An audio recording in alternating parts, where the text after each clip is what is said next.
बोले बांके बिहारी लाल की जय। प्रेम से बोलिए आप लोग, बोले द्वारिकाधीश भगवान की जय। आज तो आप लोग अच्छे से बोल रहे हैं। हाँ, अंदर भी बैठे आवाज गूंज रही, वो भी बात है।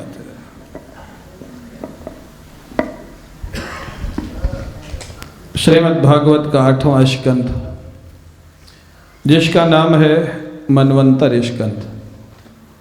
और मनवंतर का अर्थ है किस मनवंतर में भगवान का कौन सा अवतार हुआ और भगवान ने कौन सी लीला की। प्रथम मनवंतर में भगवान का यज्ञ अवतार हुआ, दूसरे मनवंतर में भगवान का विभु अवतार हुआ, तीसरे मनवंतर में भगवान का सत्यसेन अवतार हुआ, चौथे मनवंतर में भगवान का हरि अवतार हुआ। मनवंतर बहुत बड़ा काल है। हाँ, आप लोगों को मालूम है, शायद नहीं मालूम हो। कलयुग की जो आयु है ना, कलयुग की जो एज है वो है 4,32,000 वर्ष। और इससे 2 गुना है द्वापर, 8,64,000 वर्ष।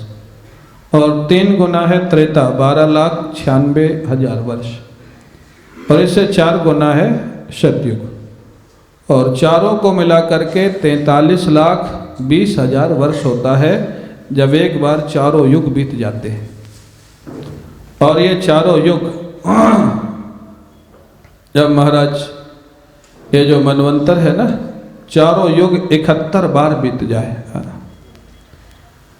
तब ब्रह्मा जी का एक दिन होता है और उसी का नाम मनवंतर होता है। अब सोचो ब्रह्मा जी की आयु कितनी बड़ी है। हम लोगों को थोड़ी सी आयु मिलती है ना तो उसी में ईगो आ जाता है। इतनी ब्रह्मा जी का एक दिन होता है उसमें, और उसी को एक मनवंतर बोलते हैं।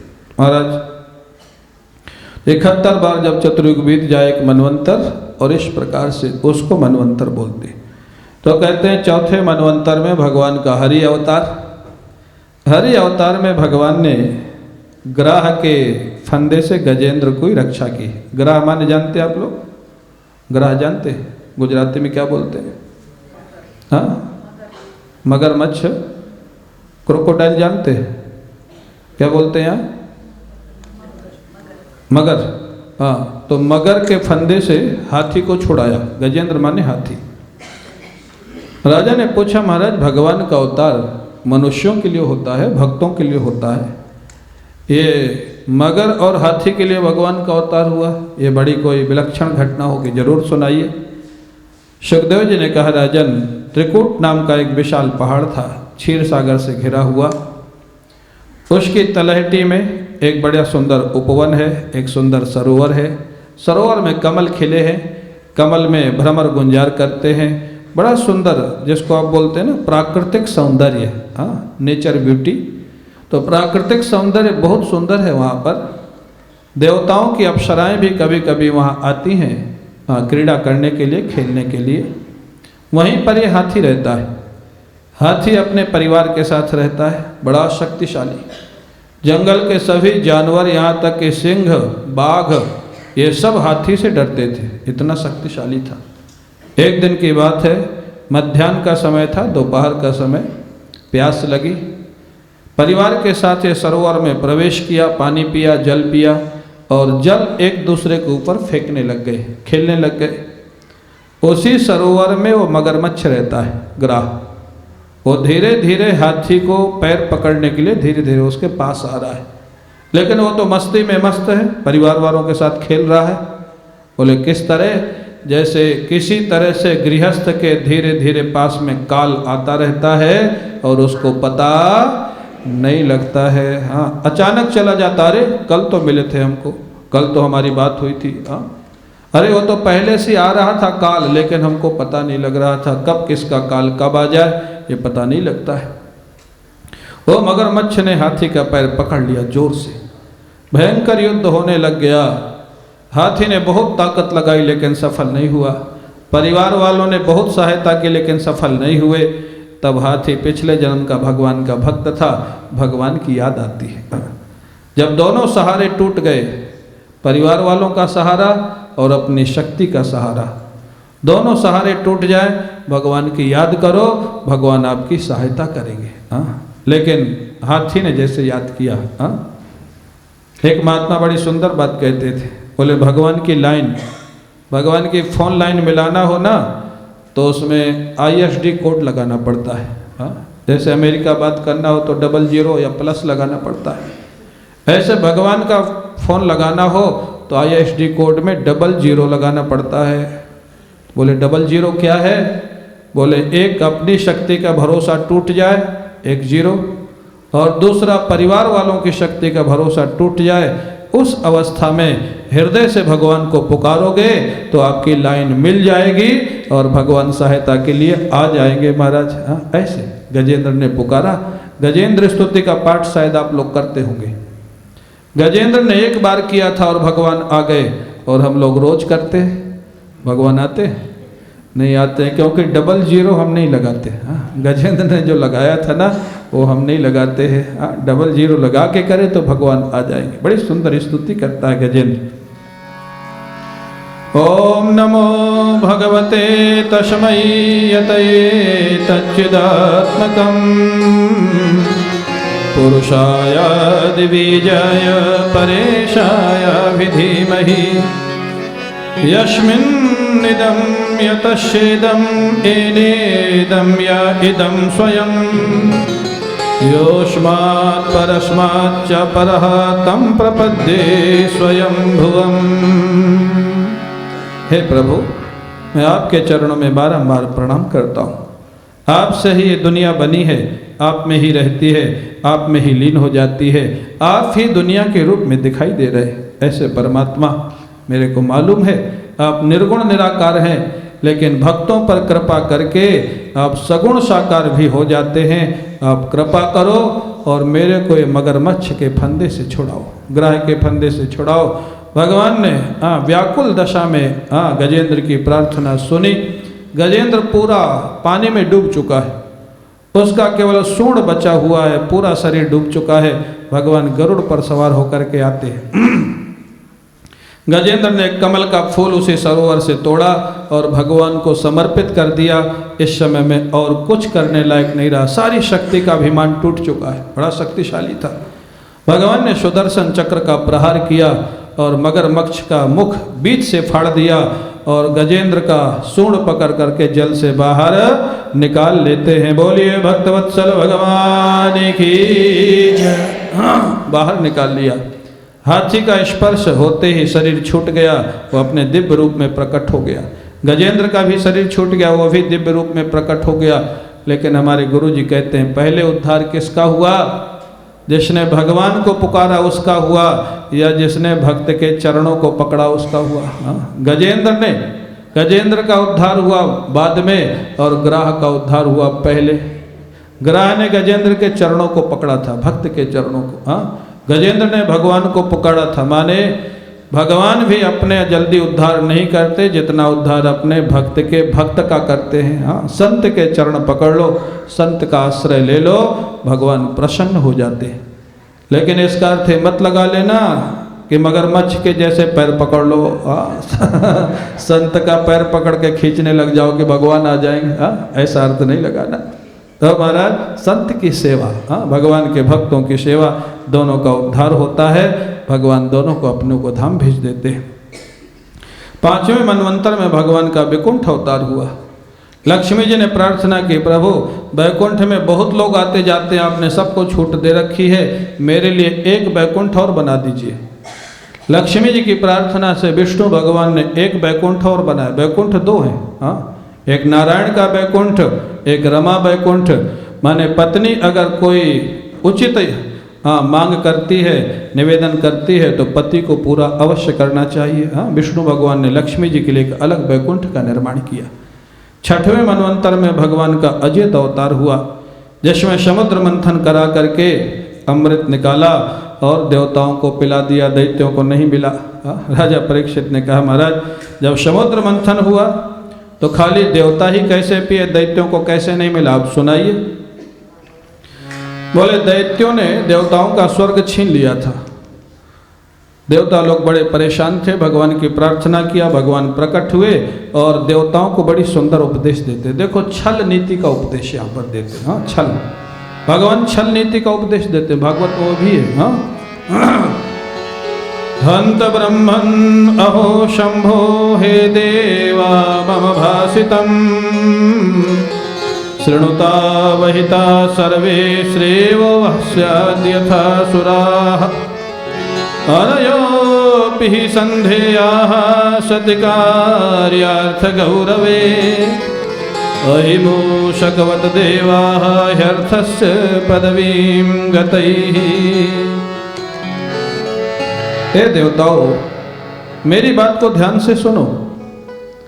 अगर अपना काम निकालना है तो मित्र को तो मित्र बनाते ही, कभी कभी शत्रु को भी मित्र बनाना चाहिए, छल के साथ।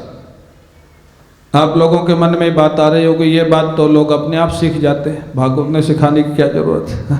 छल के साथ किसी के साथ मित्रता कर लो, ये तो हो ही रहा है। फर्क है जो हो रहा है समाज में और जो भागवत में लिखा, दोनों में फर्क है।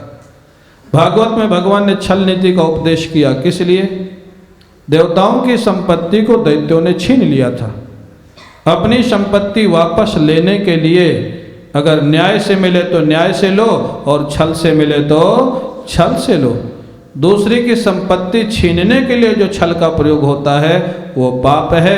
अपनी संपत्ति वापस लेने के लिए जो छल का प्रयोग होता है वो पाप नहीं है। ये छल नीति का प्रयोग कहाँ करें? और इतना ही नहीं, देश की रक्षा के लिए, समाज की रक्षा के लिए, संस्कृति की रक्षा के लिए भी कहीं छल का प्रयोग करना पड़े तो वो अधर्म नहीं होता, वो धर्म होता है।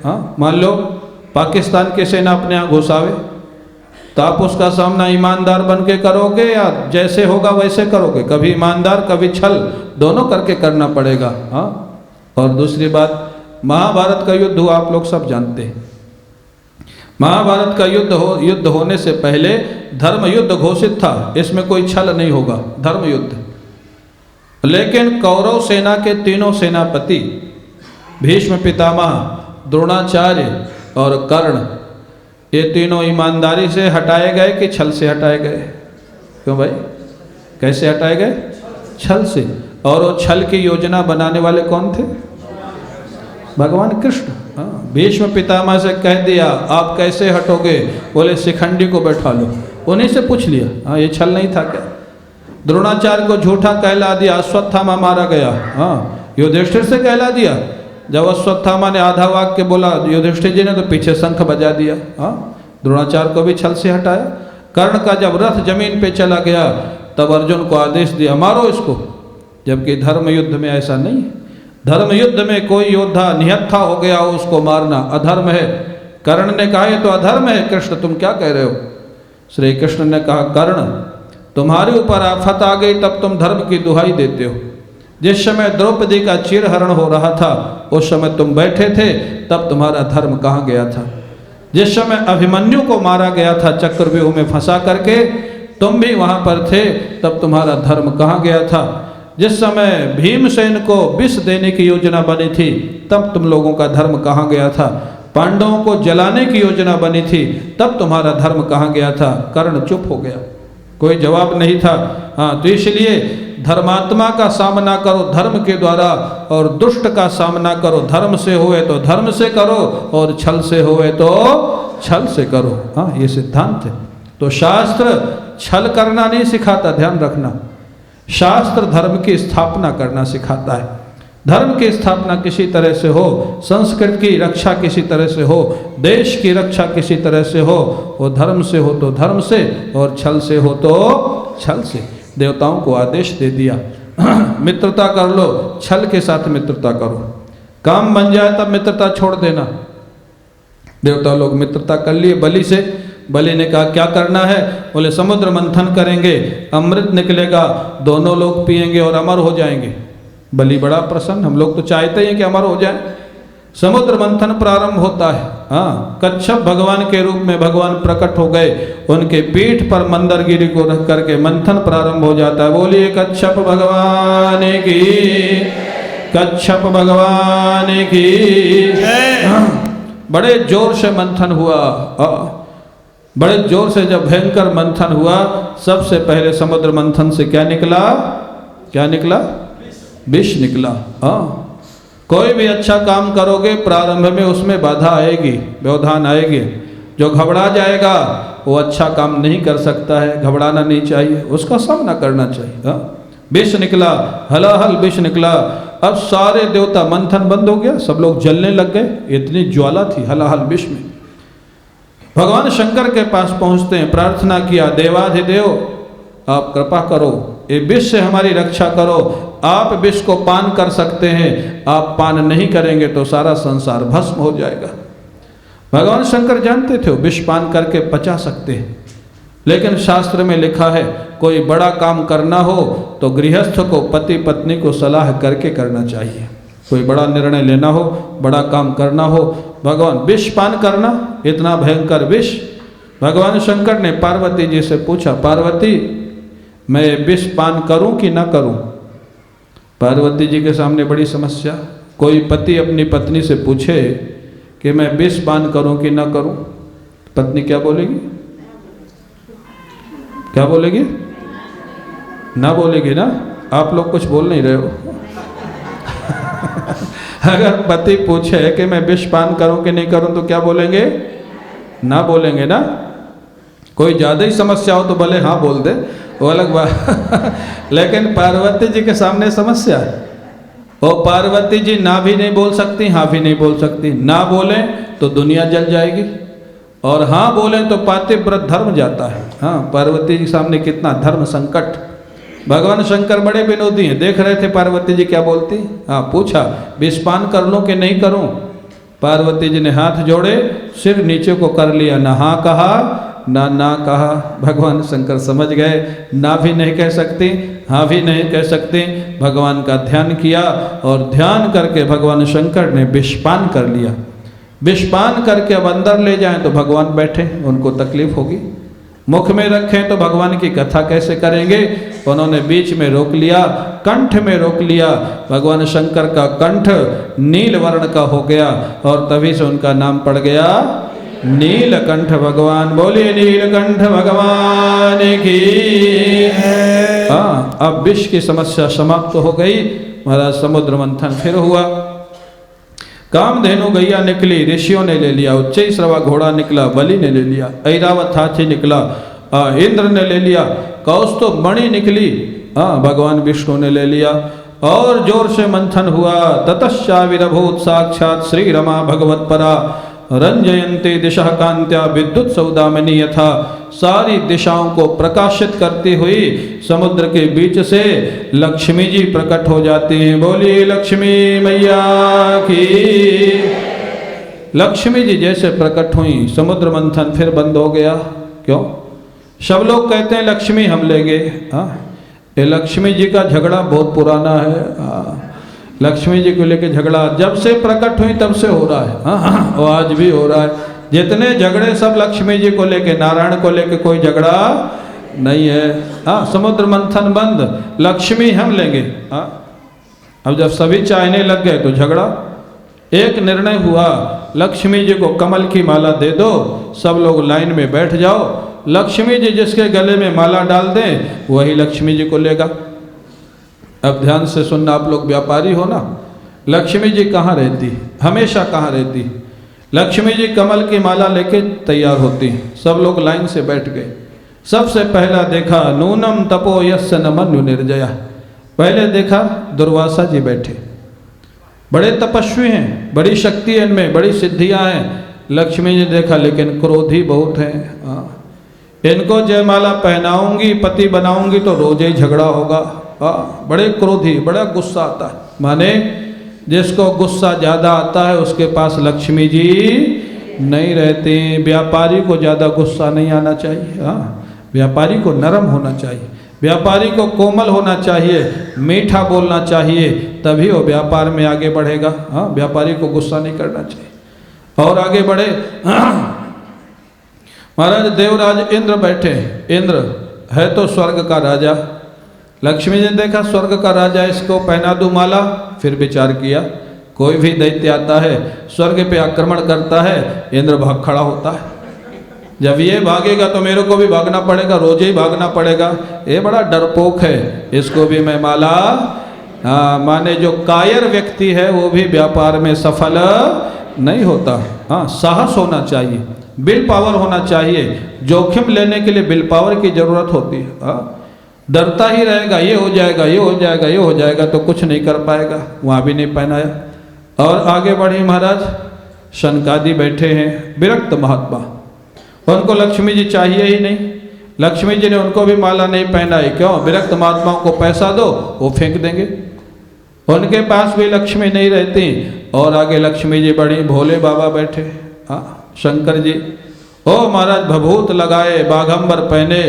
लक्ष्मी जी ने देखा शक्ति तो बहुत है, विस्पान तो इन्होंने किया है, लेकिन इनकी वेशभूषा ठीक नहीं। हाँ महाराज बाघंबर पहने, भभूत लगाए, इनको भी जयमाला नहीं पहनाऊंगी। मतलब पैसा कमाने के लिए पर्सनालिटी भी ठीक रखना चाहिए। अगर आपको बिजनेस करना है, व्यापार करना है, तो कपड़े ठीक पहनो और पर्सनालिटी ठीक रखो, तभी व्यापारी तुमसे पहले बात करेगा। हाँ, फर्स्ट इंप्रेशन तो वही पड़ेगा, बात तो बाद में होगी ना, पर्सनालिटी ठीक हो। ये देखो सब सूत्र है। अंत में लक्ष्मी जी जयमाला आगे लेके आगे जा रही है। वहां देखा कोई पीताम्बर ओढ़ के सोया हुआ है। लक्ष्मी जी ने पूछा ये कौन? लोगों ने कहा ये भगवान विष्णु नारायण। तब तक विष्णु भगवान उठ के खड़े हो गए। बहुत सुंदर, बहुत शक्तिशाली। लक्ष्मी ने देखा सर्वश्रेष्ठ तो यही है, लेकिन थोड़ी कमी इनमें भी है। ये लक्ष्मी का स्वभाव, पैसे वालों का स्वभाव, जो थोड़ी कमी भगवान में और गुरु में भी निकाल दे। भगवान ने सब कुछ अच्छा किया, लेकिन ये अच्छा माने भगवान आपको अपना सेक्रेटरी नहीं बनाए, नहीं तो आप सलाह दे देते कि ये ऐसा करना चाहिए। हाँ, भगवान में कमी लक्ष्मी जी ने निकाल दी। थोड़ा कमी तो इनमें भी है। इनमें क्या कमी है देवी जी? बोले मेरा स्वयंवर हो रहा, विवाह हो रहा है और ये सोए हुए, ये कोई अच्छी बात है? कम से कम उठ के तो बैठना चाहिए। लेकिन सबसे अच्छे तो यही है, सुंदर यही है। इन्हीं को जयमाला डालूंगी। लक्ष्मी जी ने नारायण के गले में जयमाला डाल दी। महाराज लक्ष्मी नारायण भगवान का विवाह हो गया। तो लक्ष्मी जी हमेशा कहाँ रहती हैं? नारायण के साथ। हाँ, आपको हमेशा लक्ष्मी चाहिए तो नारायण को घर में रखो, नारायण की सेवा करो, नारायण की पूजा करो। हाँ, बिना नारायण के भी लक्ष्मी आती है, लेकिन वो 10 साल से ज़्यादा नहीं रहती। हाँ, चली जाती। कैसे आएगी ये भी पता नहीं लगेगा और कैसे जाएगी ये भी पता नहीं लगेगा। नारायण जिस घर में होंगे, पूजा जहाँ होती होगी, वहाँ लक्ष्मी जी हमेशा रहती हैं। नारायण के गले में जयमाला डाली। अब और समुद्र मंथन हुआ। उसके बाद महाराज एक 16 वर्ष की कन्या समुद्र के अंदर से प्रकट हुई, लाल लाल जिसकी आंखें थीं। इसका नाम था वारुणी। वारुणी मदिरा, मदिरा जानते हैं? जानते हैं आप लोग? हाँ ना तो बोलो।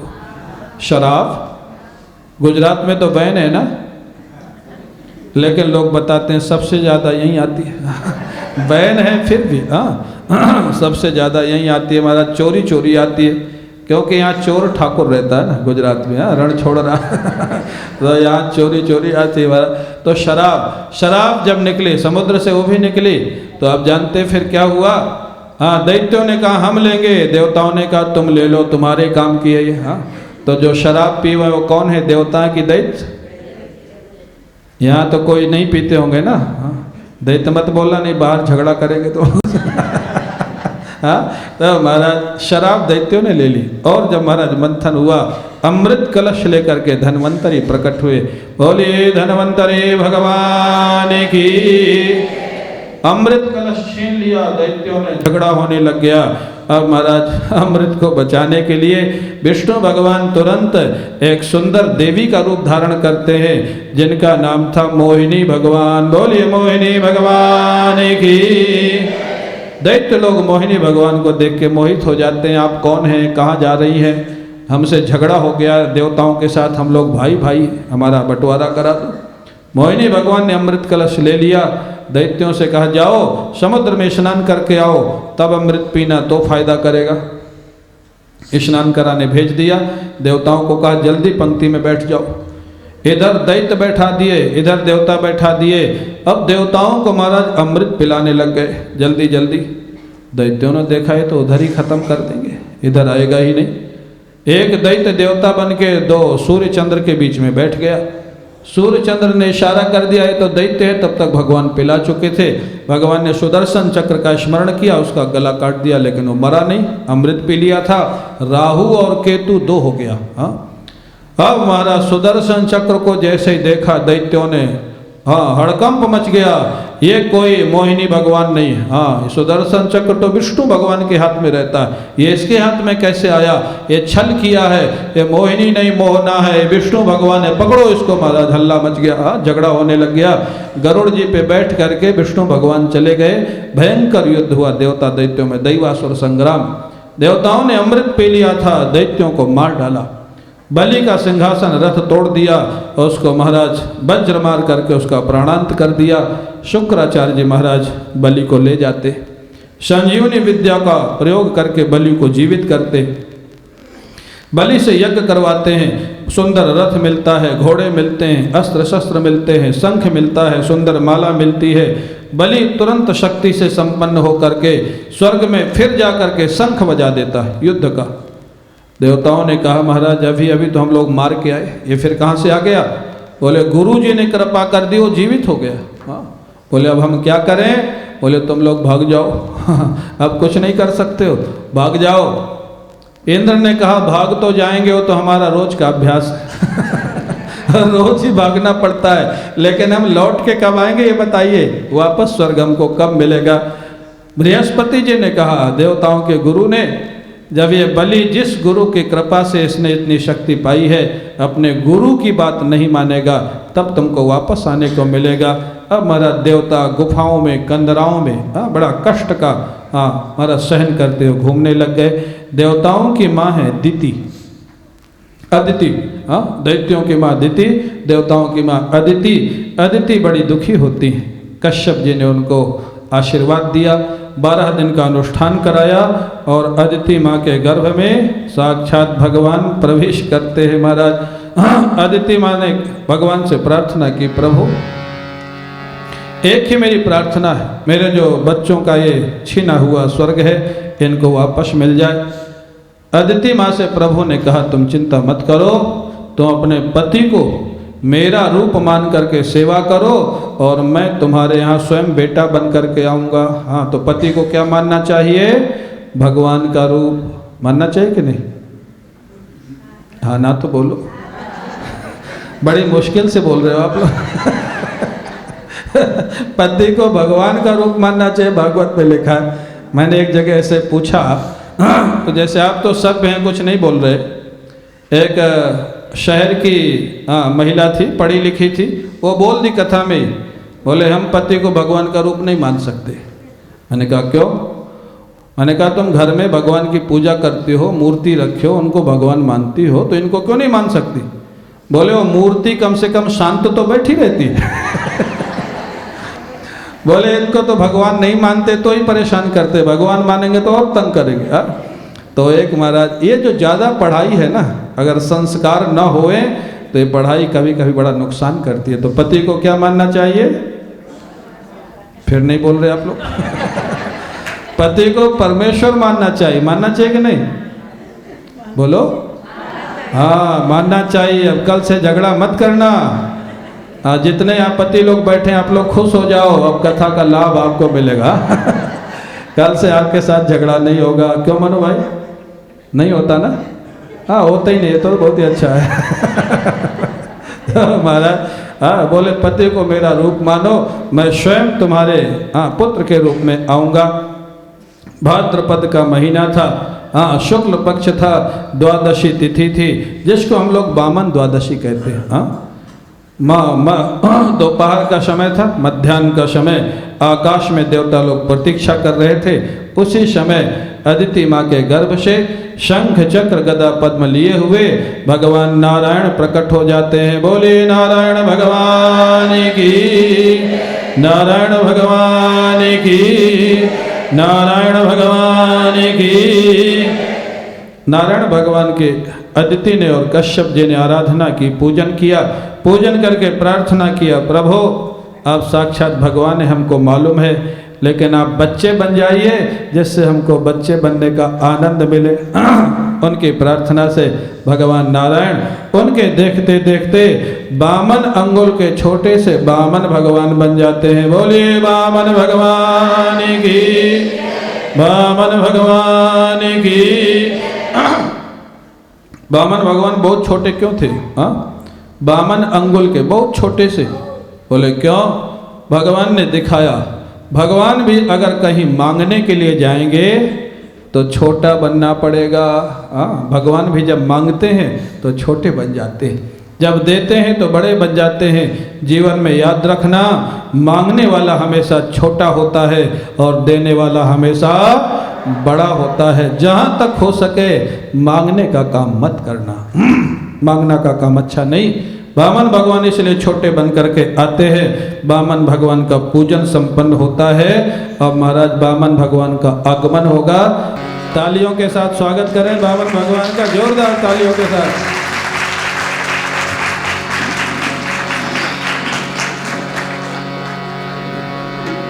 अब ये वामन भगवान हमारे साथ जाएंगे, आप ध्यान रखना।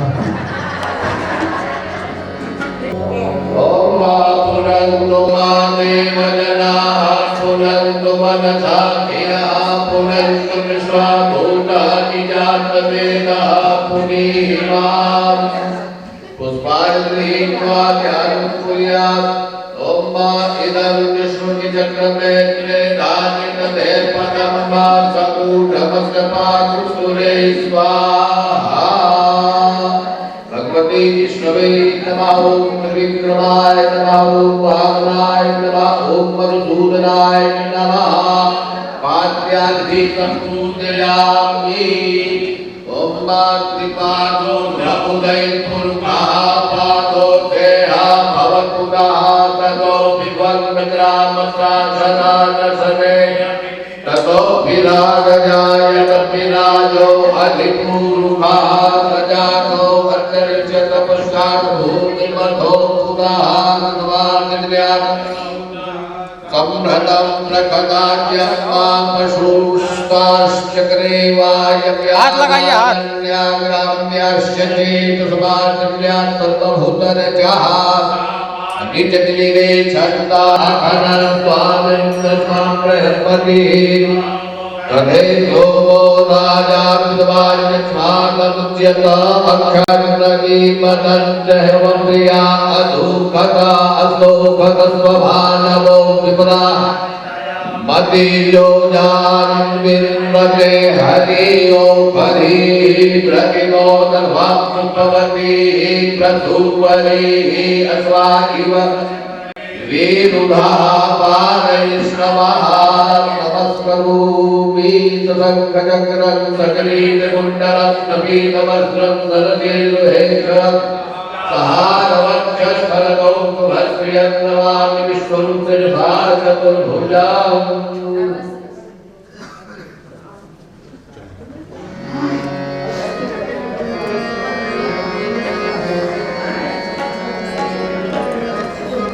लाइट बंद हो गई।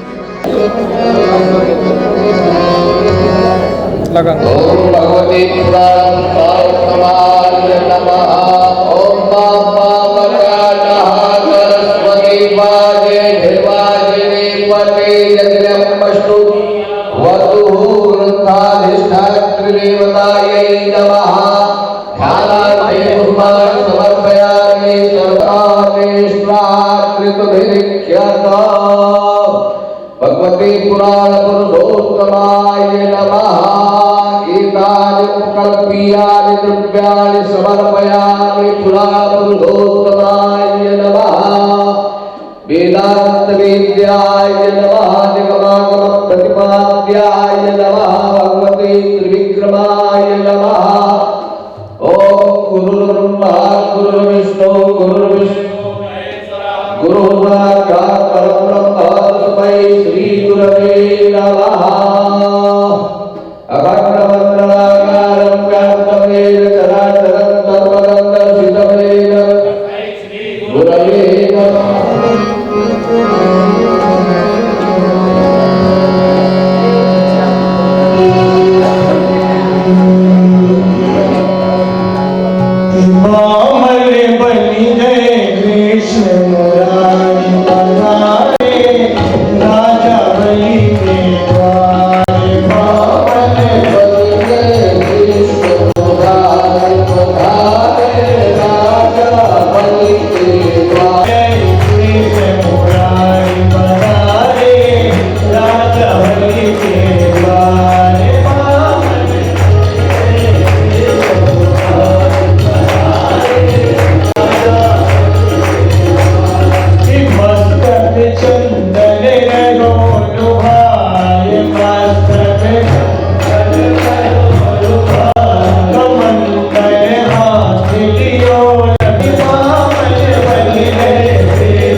संकल्प लियो जो